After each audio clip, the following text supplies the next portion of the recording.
Meu nome é Sérgio Ricardo, nome verdadeiro João Lute, que não tem nada a ver. Sou músico, compositor, cantor, cineasta, escritor e mais algumas outras coisas. Meus pais não eram músicos profissionais, mas ele era comerciante, minha mãe trabalhava em casa. Ela tinha uma voz muito bonita e ele tocava um alaúde que ele trouxera da Síria. E as noitadas se faziam lá com canções árabes e outras que ela foi aprendendo de música brasileira. E aos poucos a gente foi se acostumando, os filhos foram se acostumando com aquela voz, com aquele som. E dali a pouco já estávamos infiltrados dentro da cidade. Aos 8 anos, então, me matriculou no Conservatório Santa Cecília de Marília, onde Dona Chiquinha e seu Silvio eram os diretores e me ensinaram, a mim e meus outros irmãos, o beabá da música. E a partir dali eu comecei a aprender piano e desde os 8 anos que eu nunca mais larguei esse instrumento. Eu tinha uma namoradinha aos 18 anos de Marília e fiquei muito apaixonado por ela, estava quase me minguando de tão apaixonado que eu estava. E não era muito correspondido, não, então era aquela coisa, acho que ela me usou como limão numa dor de corno que ela tinha. E o fato é que eu me apaixonei demais por aquela moça e acabaram meus pais me arranjando um jeito para eu sair fora de Marília. Foi quando um tio meu, Salim Mansur, que era sócio de Paulo Mansur, seu irmão, na Rádio Cultura de Santos, de São Vicente, que foi lá me buscar para continuar meus estudos e tal na cidade de São Vicente. E ali eu fui para a rádio do meu tio e ele me arranjou lá um trabalho para eu fazer de locutor, de técnico de som, de operador de som, não é? E discotecário, escrevia textos, porque eu tinha um certo desembaraço verbal e tal. Aí ele aproveitou essa coisa e me botou lá para fazer o que eu bem quisesse. Eu ia até desligar a rádio à meia-noite, até o Parque Bitaru, em São Vicente, para desligar o transmissor, porque naquele tempo se usava isso. Eu hoje não sei como é que funciona hoje em dia. Mas algum operário da própria rádio era obrigado a desligar o transmissor. E eu ligava também de manhã, era o que desligava e ligava a rádio.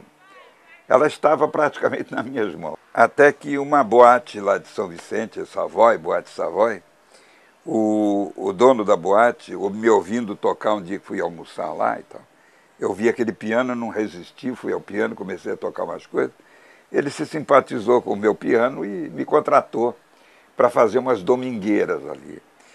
Então eu fazia aquilo meio de farra, mas também com vistas no dinheiro que entrava, porque era bem melhor do que o salário que eu ganhava na rádio, né?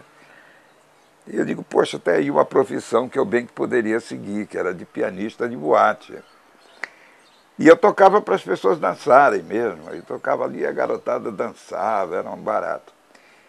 Eu ficava muito feliz com aquelas noitadas. No Rio de Janeiro, eu fiquei na casa de um tio, enquanto meus pais não se mudavam para o Jacarezinho, que foi um bairro importante também na minha vida, como formação. Inclusive, no Jacarezinho, eu mantive um contato, umas visitas por dentro da favela, porque a gente não morava propriamente na favela, mas morava num bairro próximo à favela e, quer dizer, a gente morava assim como uma classe média, normal e tal. Mas tinha aquela favela ali do lado que me chamava muito a atenção e eu fiquei muito curioso por saber que universo era aquele e tal. Dali a pouco estava enfronhado lá com o pessoal e acabei me familiarizando com o e abre as portas do morro. A Rádio Nacional ainda estava no auge, né? E eu ouvia aqueles programas e tinha muita vontade de aparecer naquela televisão, naquela rádio. E acabei que frequentava muito o auditório, aqueles programas de Paulo Gracindo, de não sei o que, a hora do pato, não sei das coisas. E dali a pouco eu já estava meio enfronhado na rádio, mas eu sentia que havia uma certa panela, uma certa dificuldade de penetrar no universo mesmo do profissional, de trabalho. Então, dali a pouco eu conheci o irmão do Grande Otelo, um negro muito simpático que ficou meu amigo, e a gente andava por aquelas Copacabanas da vida, por tudo aquilo, e um dia ele me levou para uma boate e eu descobri um jeito de ser contratado. Aí toquei lá um pianinho, o camarada gostou muito e tal, dono da boate, e me contratou. Aí eu comecei a ganhar um dinheiro que eu não supunha que fosse conseguir tão cedo na minha vida, porque o ordenado de pianista naquela época era uma coisa, não era nenhuma fortuna, mas era um salário bem animador, né? Um dia eu fui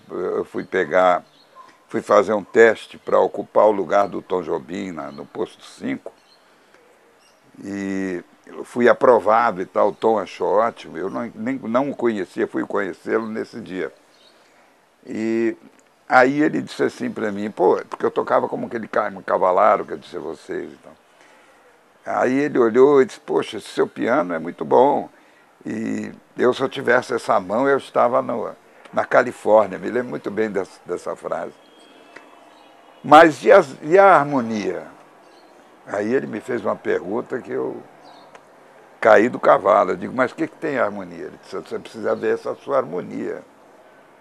Eu digo, ué, como assim? Aí ele disse, não, dá licença. Aí eu levantei do piano, ele sentou-se e começou a tocar aquela música Feitiço da Vila,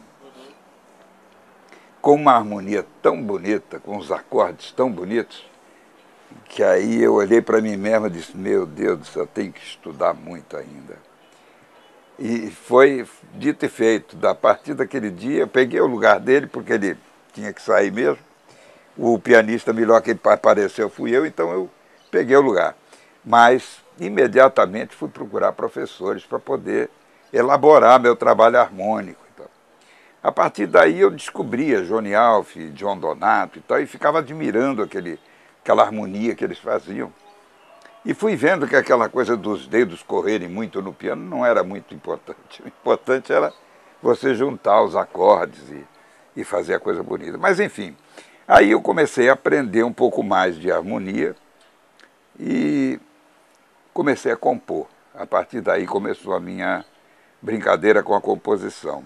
Então fui fazendo músicas, me lembro que Dick Farney chegou na boate, essa Checobel, onde eu trabalhava anteriormente, depois dessa coisa com o Tom, eu fui trabalhar no Checobel. E lá o Dick Farney apareceu, levado por um baterista, para ouvir minha música que eu havia composto. Gostou, adorou a música, chegou a tocá-la logo imediatamente em seguida, depois de ouvir assim uma ou duas vezes, e fez um comentário, disse, olha, eu aqui mudaria esse acorde por aquele outro. E eu, idiota, né, garoto, bobo. Aí eu digo, não, na minha música ninguém vai mexer. Conclusão, não gravou. Ele não gravou, eu perdi a chance de ser gravado pelo melhor cantor da época, como se fosse o Frank Sinatra brasileiro chegando para mim e dizendo, bota essa música. Não custava nada mudar um acorde ali, entendeu? Para que ele pudesse gravar. Eu não permiti, ele acabou não gravando. E saiu um primeiro disco meu, Dançante número 1, que era eu e mais um percussionista, Ramon, era o nome do percussionista, muito bom, cubano. E fizemos um disco que até andou tocando muito no rádio aí. E até descobriram, de uma certa maneira, o meu trabalho através desse disco. Até um dia em que eu conheci o João Gilberto. Aí começou a mudar um pouco a minha vida, porque o João ele passou a ser assim, o meu melhor amigo da noite, tal. A gente se encontrava para bater papos. Ele ainda não era João Gilberto, ele era um simples cantor que tinha trabalhado com um quarteto vocal, tinha viajado para os Estados Unidos e era muito bom como como cantor e como violonista. Aí eu comecei a ouvir aquele violão dele e tal. Eu digo, poxa, mas esse violão é muito interessante. Ele fazia aquelas mesmas batidas que ele faz hoje, ele fazia naquela época. Eu digo, mas isso é muito bonito. Eu tentava fazer, ele me ensinava, ele tentava me ensinar, me passar os segredos daquelas batidas e tal, porque aí eu comecei a aprender violão. E me interessou muito, porque eu achei muito interessante. Foi ele que me conquistou para o violão, porque o meu instrumento era o piano e tal, e eu achava que faltava alguma coisa no meu piano, que era aquela coisa brasileira, entender? Do som brasileiro e tal. E o violão do João Gilberto me cativou profundamente. E eu já estava assim, passando para o violão por ter ouvido também o Caymmi. Aquela coisa do Caymmi me deixava muito entusiasmado. Eu fiquei assim, virei um fanzoca dele, sabia todas as músicas do Caymmi de cor. Nesse ínterim eu comecei a ser ator de televisão, porque me chamou, aí é que entra mais a figura do irmão do Grande Otelo, que me levou uma vez forçadamente a fazer um teste para ator, para galã de um filme que ia ser feito e tal, estavam escolhendo o sujeito. Eu era um garoto bem apanhado e tal, aí eu fui lá, mas não levei muita fé não, né? Aí fiz o que tinha que fazer no teste e tal, e fui aprovado. E ganhei o primeiro lugar, só que quem foi fazer o filme foi um outro, que tirou o segundo lugar, o Varanda, porque ele era mais o tipo do personagem, que era um português e ele era português, então aí ficou a sopa no mel, né? Bom, mas só que o filme não saiu, pegou fogo a empresa e ficou essa coisa assim na minha cabeça. Eu digo, pô, mas então eu sou ator, cara. Porque se eu passei num teste desse, tem alguma coisa aí a ver com isso, né? Teófilo de Barros, o dono da televisão, o diretor da televisão, estava querendo falar comigo. Aí eu fui falar com ele. Ele disse, olha, eu queria fazer um teste com você como ator, porque eu gostei muito da sua fotogenia e tal. Eu digo, já é a segunda vez que me aparece essa coisa na vida. Então vamos lá fazer o teste. Aí fiz o teste, passei. Aí na hora do contrato, que a gente tinha que assinar o contrato, ele disse assim, só tem uma coisa, com esse nome de João Lutfi, não dá.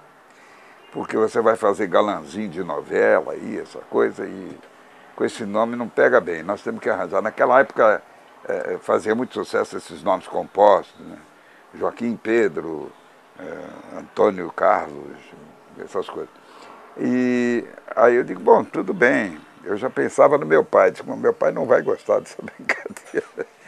Mas aí eles juntaram lá os locutores para fazer um apanhado de nomes e tal, e de repente descobriram esse nome, Sérgio Ricardo, e me apresentaram. A história é engraçada, porque locutor paulista, procurando nome, ele procura os nomes cheios de R's, né? Para poder. Aí vieram com esse nome, Sérgio Ricardo, tinha muito R. Aí eu digo, nossa senhora, é muito R demais por nome só. Na TV Continental eu fazia um programa chamado Balada. Primeiro fiz um programa chamado João Ninguém, que era um programa complicadíssimo. Tinha 3 bonecos em cima do piano, e eu dialogava com os 3 bonecos, que eram 3 marionetes. E muito intelectual demais o programa e tal. Aí fui obrigado a mudar, porque não se conseguia patrocínio para aquele programa. Só Drummond de Andrade que uma vez ligou para mim para elogiar o programa, mas estava muito poético.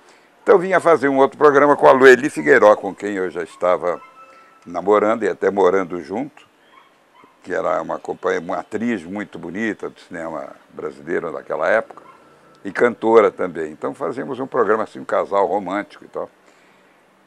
E vivia nessa época em Botafogo, morava ali num prédio que dava de frente para uma favela, e de repente eu vi num temporal daqueles um barraco desabar Aquilo me comoveu muito, porque eu fiquei penalizado com as famílias que podiam estar vivendo ali dentro. Tal.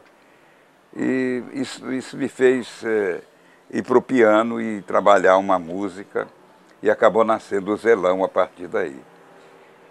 Enquanto eu fazia aqueles programas na TV Rio, a Carla Tivelli me dava assim, chance de poder escrever e tentar dirigir, até cheguei a dirigir um programa lá, para poder sair do ator para entrar para o diretor, que era o sonho. Meu sonho não era ser o ator, não era ser ator, era dirigir cinema. Na TV Continental, o Miele, que era o diretor de estúdio do programa, me levou, me introduziu na turma da Bossa Nova, e ali vinha saber que quem estava, na verdade, o grande líder da Bossa Nova era o João Gilberto. Digo, mas esse cara é meu amigo, cadê o João Gilberto e tal? Aí quando nos encontramos foi uma festa, ele disse, isso é Mansu, você não queira saber, está nascendo um negócio aí em cima do trabalho que eu estou fazendo e tal. Eu digo, pô, que legal. E aí o pessoal da Bossa Nova, eu nessa época já tinha composto várias músicas, inclusive dentre elas o Zelão, e mostrei para o pessoal e tal. Dali a pouco fui contratado pelo André Midani, né, para gravar na Odeon, logo após o primeiro disco da Bossa Nova que surgiu com o João Gilberto.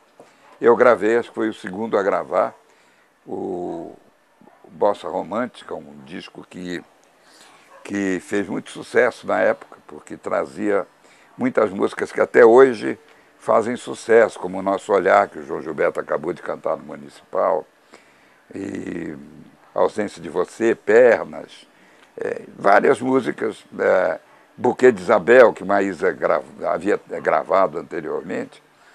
Eu juntei esse repertório e fiz o meu disco, foi muito bem aceito, e dali em diante eu passei a ser um bossanovista. E com o lucro do meu trabalho com a Bossa Nova, eu consegui juntar um dinheiro, comprei aluguei materiais, comprei filmes e não sei o quê, contratei uma equipe e parti para o morro atrás do edifício onde eu morava, que era o Macedo Sobrinho, que hoje já não existe mais aquela favela, que era uma favela lindíssima. Resolvemos fazer O Menino da Calça Branca. Foi aí que nasceu esse filme, e eu inventei, inclusive, até a possibilidade do meu irmão, Dibi Lutfi, se tornar o melhor câmera do país, porque foi ali que eu dei a chance a ele de pegar na câmera e filmar, porque o fotógrafo que foi fazer o filme, dali a pouco criou problemas comigo, porque eu queria a câmera na mão, porque não dá para andar na favela com trilho. Como é que você vai andar com... Então não dava para fazer isso. Aí eu digo, velho, você tem que pegar essa câmera na mão e sair com ela por aí. Ele disse, não, isso eu não faço porque é contra a gramática do cinema. Eu digo, bom, então está dispensado. Eu digo, peguei meu irmão, que já era a câmera da TV Rio, que eu já tinha levado para a TV Rio para ele virar a câmera, ele virou a melhor câmera de televisão daquela época. Aí eu digo, você já sabe tirar fotografia, já sabe lidar com a câmera, então não custa nada você pegar uma câmera de cinema e vamos fazer. Ele disse, não, mas isso é diferente e tal. E ficou com medo de encarar. Eu digo, vamos fazer uma experiência, não custa nada, a gente perde um rolo de filme aí e faz uma experiência. O filme era... o Ziraldo participou desse filme como ator. Eu acho que de nome importante nesse filme só tinha o Ziraldo mesmo, porque o resto era tudo amigo da gente ali. E eu mesmo participei do filme como ator, porque nessa hora eu era ator mesmo, e aí fiz um papel curto ali. Mas então, o filme acabado, eu fui para a Líder, que era o laboratório que a gente montava os filmes e tudo, e estava exibindo o copião quando o Nelson Pereira dos Santos se aproximou. Ele tinha visto pelo buraquinho lá da projeção o copião que eu havia feito, e disse, olha, eu gostaria muito de montar esse filme. Eu digo, olha, mas que coisa boa, mas eu não tenho dinheiro para lhe pagar, porque o dinheiro do filme acabou, né? Quem fazia filmes naquela época sabe muito bem disso, que o dinheiro acabava quando o filme acabava de rodar, já tinha ido embora toda a verba do filme. Aí ele disse, não, eu não estou falando em dinheiro, eu quero montar esse filme. Aí eu fiquei muito agradecido e foi uma coisa fantástica o fato dele ter entrado, porque ele ele fez uma montagem belíssima. Quando eu estive em São Francisco para acompanhar o filme, recebi o telefonema da nossa cônsul em Nova York, me intimando a comparecer em Nova York para fazer parte daquele show que se fez no Carnegie Hall, né, com a Bossa Nova, que foi uma coisa antológica, maravilhosa. E eu aceitei imediatamente, deixei o festival continuar ali e fui-me embora. E vinha saber depois que que eu tinha recebido o segundo lugar, porque era para ser o primeiro lugar dos curta-metragens, porque esse Menino da Calça Branca era um filme de curta-metragem. Então parecia que eu ia ganhar o primeiro prêmio, mas como o Anselmo Duarte tinha levado o filme dele, Pagador de Promessas, e ganhou o prêmio, o júri do festival achou que seria demais dar 2 prêmios para o Brasil e acabei ficando com o segundo lugar, porque aí o primeiro foi o dele mesmo. Porque na categoria de curta-metragem eu iria ganhar o primeiro, mas seria demais para o festival dar 2 para o Brasil. Mas enfim, aí o show do Village... Bom, aí passou que eu comecei a morar nos Estados Unidos, resolvi dar um tempo nos Estados Unidos, já que eu estava por lá mesmo, e fiquei 1 ano morando em Nova York. Fui morar no Village, conhecer ali aquela cultura dos hippies, né? A temática girava em torno dos problemas românticos e líricos e tal. E eu, na minha volta, já vinha trabalhando na minha cabeça assim, umas ideias para mudar um pouco de rumo na minha vida musical. E que já estava começando nos filmes, que era essa coisa engajada com o social. Ao voltar para o Brasil, eu fiz o meu segundo disco, um disco assim intermediário, que não tinha composições minhas, mas em que eu gravei canções que me pareciam belas e tudo, de outros compositores, como uma espécie de intermezzo para o segmento do meu trabalho. A minha música Zelão tinha provocado dentro da Bossa Nova uma espécie de cisão, porque era uma temática que não estava interessando ao movimento, porque falava de morro, falava de favela, do problema social do morro, etc., de zelão, de não sei o que, de barraco que cai, barraco... E isso aí não era bem a temática da Bossa Nova. Mas musicalmente era, porque o samba era uma renovação da forma de se fazer samba, era um samba diferente, que tinha tudo a ver com os cânones da Bossa Nova. Mas eu, então, resolvi deixar a Bossa Nova para lá e seguir um outro caminho. Foi aí que eu conheci o pessoal do CPC, já na Uni, né, daquela coisa da Uni, e fui participando de toda uma luta, né, desenvolvida pelos estudantes e por todo o Brasil intelectualizado da época, que estava disposto a arranjar uma salvação para o país. E eu me engajei nessa luta. E fizemos grandes shows, muitos shows, fiz música para peça do Teatro de Arena, e já estava terminando o filme e tal, já estava envolvido com essa problemática toda. O principal é que esse filme estreou exatamente no dia 1º de abril de 1964, no dia da ditadura mesmo, né? No dia do golpe. E, claro, não foi ninguém ver o filme, porque estava todo mundo com medo de sair à rua, né? E o filme, então, foi recolhido, porque não teve carreira, não fez carreira comercial. Embora tenha sido convidado para representar o Brasil no exterior. Mas antes dessa minha viagem, aconteceu, antes do estouro, antes da apresentação do filme pela primeira vez, eu estava fazendo lá eu visitava a Uni ali no CPC, e estava assim, era uma fervilhação danada, porque havia uma ameaça do governo intervir no sistema político brasileiro e tal. Então, ali na Uni apareceu de repente um sujeito que disse que falava em nome de João Goulart e que vinha dizer para os estudantes que tinha armas à disposição dos estudantes para começar a Revolução. O Vianinha, que estava ali presente, comandando, liderando a reunião, teve que interferir e dizer, olha, o pessoal não está preparado para isso, ninguém aqui sabe atirar, o negócio nosso aqui não é bem sair dando tiro e tal. Enfim, desfez aquela porcaria, mas logo em seguida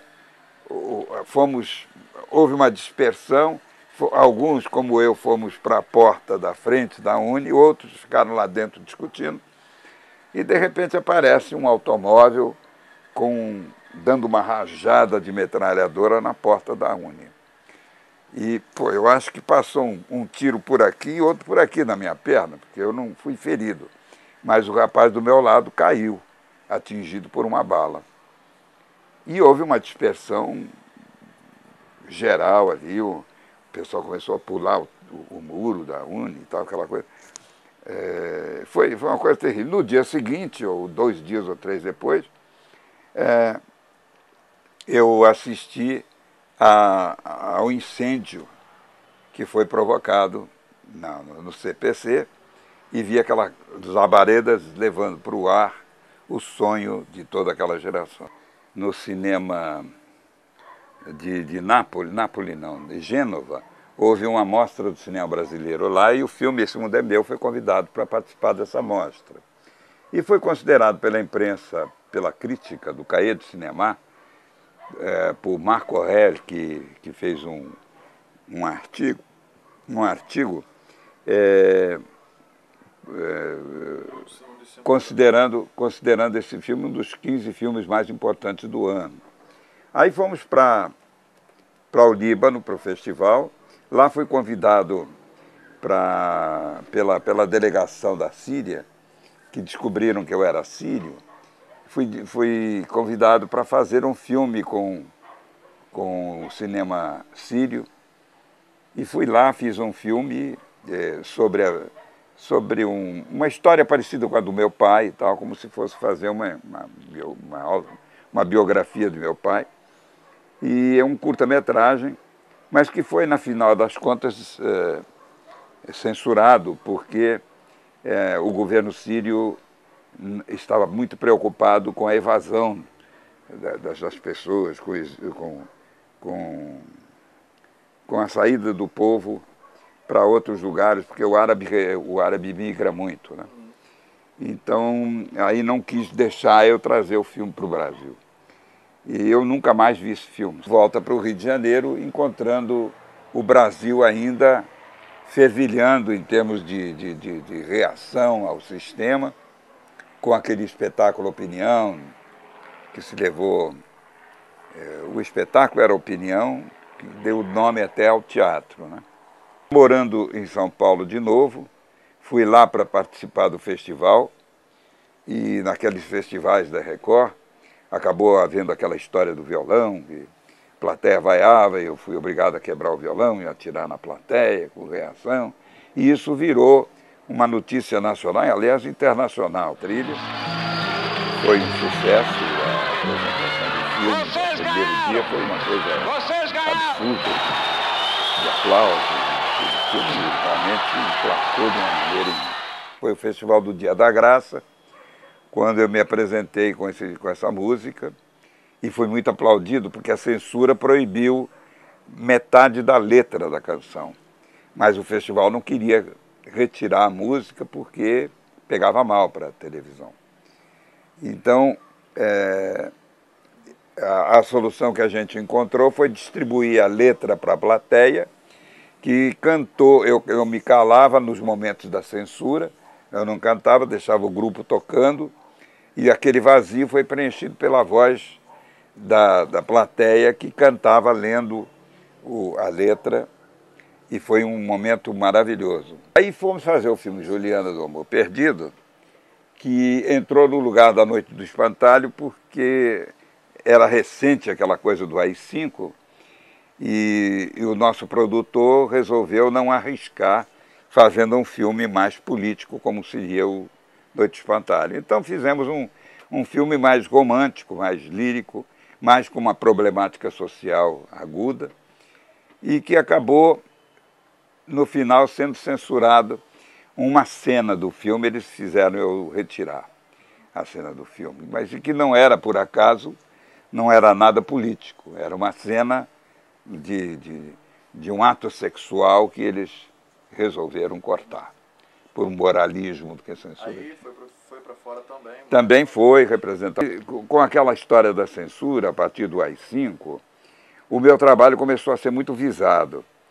E principalmente uma gravação que eu fiz em homenagem a uma canção que eu fiz em homenagem ao Che Guevara, depois da morte dele, e que provocou um frisson na censura e acabaram retirando o disco da praça. E recolheram o disco e ficou ali uma montanha de disco dentro da censura, proibido de ser ouvido, inclusive, por qualquer pessoa. Mais tarde, essa música foi traduzida para o espanhol e publicada num livro sobre o Che Guevara em Cuba. Entre as coisas que eu fazia como participação dentro dessa luta de resistência naquela época feita a ditadura, uma delas foi o disco de bolso que eu lancei no Rio de Janeiro para poder mostrar as músicas que não eram mais gravadas e que começaram a desaparecer do mercado de música no país. Com esse disco eu gravei Águas de Março, de Tom Jobim, de um lado, e do outro Agnus Dei, de João Bosco e Aldir Blanc, que foi um absoluto sucesso. O segundo disco saiu com Caetano Veloso voltando do exílio, com A Volta da Asa Branca, de um lado, e do outro lado Fagner, descobrindo o Fagner para a plateia, descobrindo o Fagner e o Belchior, com a música Velas do Mucuripe, que foi uma canção assim, muito bonita e que tocou muito no rádio. Em seguida, como isso era endossado pelo Pasquim, era distribuído pelo Pasquim, Pasquim foi à falência e o disco acabou.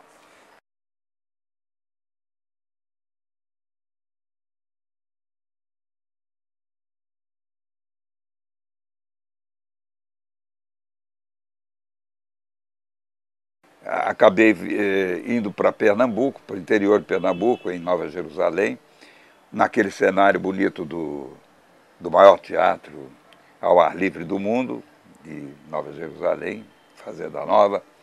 E lá fizemos eu aproveitei o cenário e armei uma estética assim, bem arrojada sobre o cenário existente do Nordeste, mas só que meio grego, meio romano, e toda uma vestimenta que eu utilizei até da própria Paixão de Cristo. Vesti muito meus personagens com aquelas roupas da Paixão de Cristo e que deu um pé danado, porque ficou interessante, esquisito. O Alceu Valença, na época do disco de bolso, bateu na minha porta interessado em gravar o disco de bolso, queria que eu conhecesse o seu trabalho. Eu olhei para ele e disse, poxa, mas você é o espantalho que eu estou procurando para estrelar meu filme. Aí ele, muito eufórico, aceitou e tal, e foi uma maravilha. O desempenho do Alceu Valença no filme é uma coisa marcante, porque ele é de tal maneira histriônico, assim, uma figura que nasceu para a tela, nasceu para o cinema. Vem cantar a minha gente lá das bandas de Cajazeiro, onde o coronel diz que é dono de tudo. Coronel fracoso, horroroso, viúvo, velho, barrigudo, como dizia o bom Joaquim pela rua de Pinhambó, fazendo chacota dele, quando alguém dizia que em compensação ele tinha a casa mais bonita da cidade. E Geraldo Azevedo, que vinha tirar colo com ele, acabou sendo o Severino da história, e aos dois eu resolvi revelar no meu filme, e foi uma uma bela escolha. Apareceu a chance de fazer mais um disco. E aí fiz o Calabouço. Quer dizer, aliás, o nome do disco é Sérgio Ricardo, simplesmente, mas tem a música Calabouço, que inspirou o Carlos, que fez a capa, a tirar a boca da fotografia e incluí-la na contracapa, colocando um balão com todas as letras das músicas. A censura interpretou isso como uma coisa censurada. E me chamou, a mim e ao Carlos, para prestar esclarecimento sobre isso. Ficamos lá ameaçados, o sujeito batendo o revólver na mesa e dizendo que estava louco para caçar os comunistas e não sei o quê. E o sujeito me fez cada pergunta. E tanto eu quanto o Carlos saímos ambos pela tangente, porque esse era um momento em que a gente driblava a censura com uma argumentação e com uma linguagem que não era do alcance deles, porque é um bando de ignorantes. Então a gente conseguia driblá-los com poucas palavras. Então aí pronto, aí o disco passou, eles resolveram não censurar o disco, consegui driblar dessa vez a censura, mas o filme Noite de Espantalho, que já estava pronto para ser exibido, teve que sofrer uns cortes. Aliás, eles estavam prontos a proibir o filme inteiro.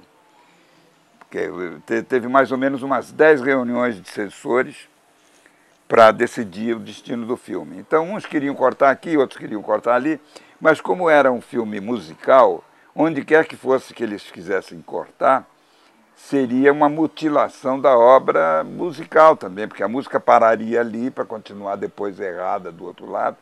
Então não havia jeito de cortar. Ou se liberava o filme inteiramente, ou se proibia o filme inteiramente. Então eles estavam dispostos a proibir. Quando veio o pessoal da quinzena do realizador de Cannes para escolher um filme brasileiro para representar o Brasil lá em Cannes. E resolveram que o filme era o meu, o Noite de Espantalho.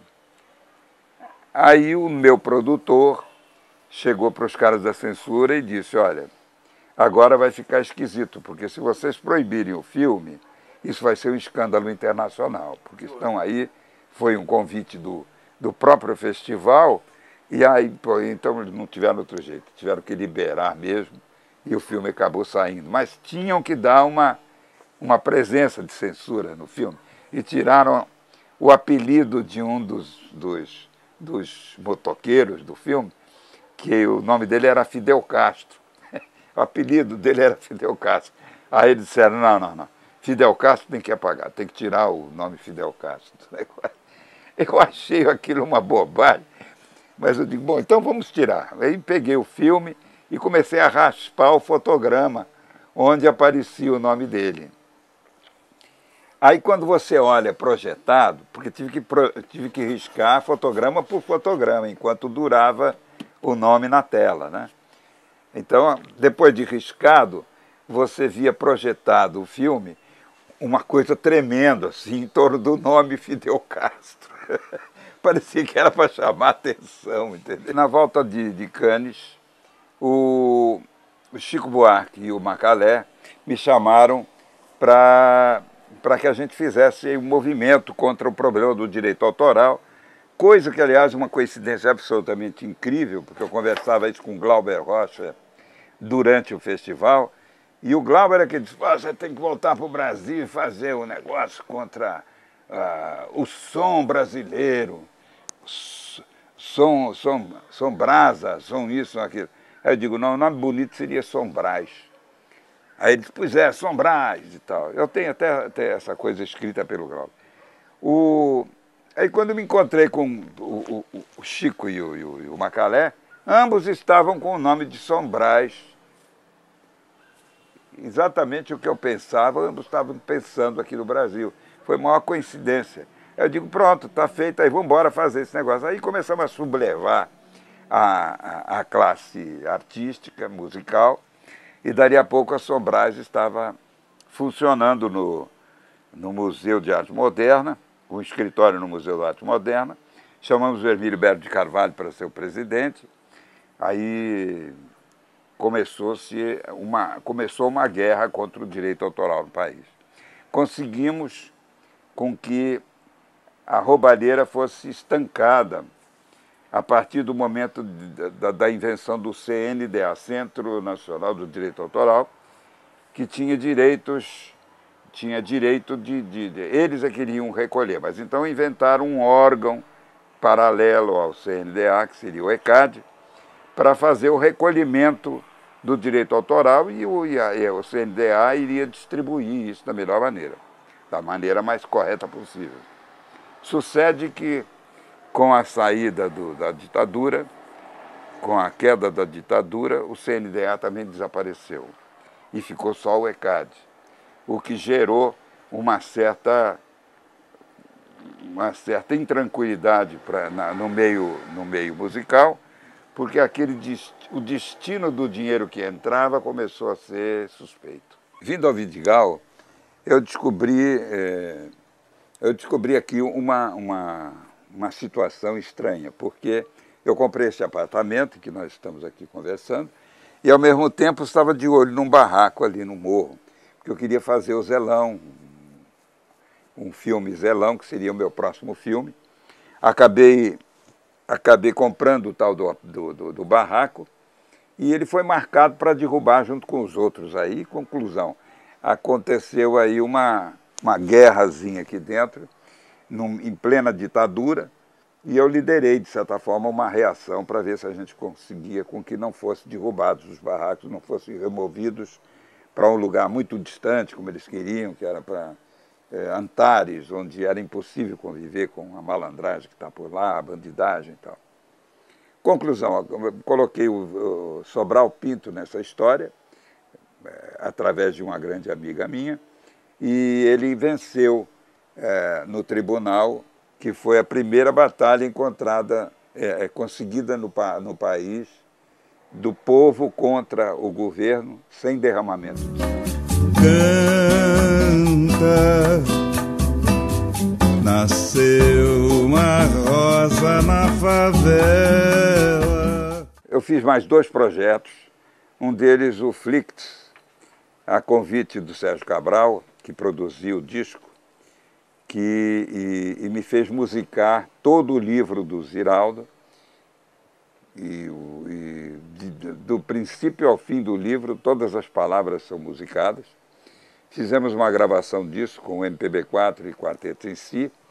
Foi um grande sucesso a parte de teatro, porque foi dirigida por Aderbal Júnior. Drummond de Andrade, recebendo como presente do Ziraldo o disco, se encantou de tal maneira com o trabalho que acabou mandando para mim um poema, um cordel, o único cordel que ele havia escrito na vida, para que eu musicasse. E foi a história de João Joana, que daquele trabalho eu fiz talvez o meu melhor trabalho em música. E a gente gravou isso com a Orquestra Sinfônica do Municipal, com o Chico Buarque cantando, com o João Bosco, o Alceu Valença, orquestração de Radamés, em Atali, e muitos outros artistas. O Palco Livre em Niterói veio a calhar para um momento de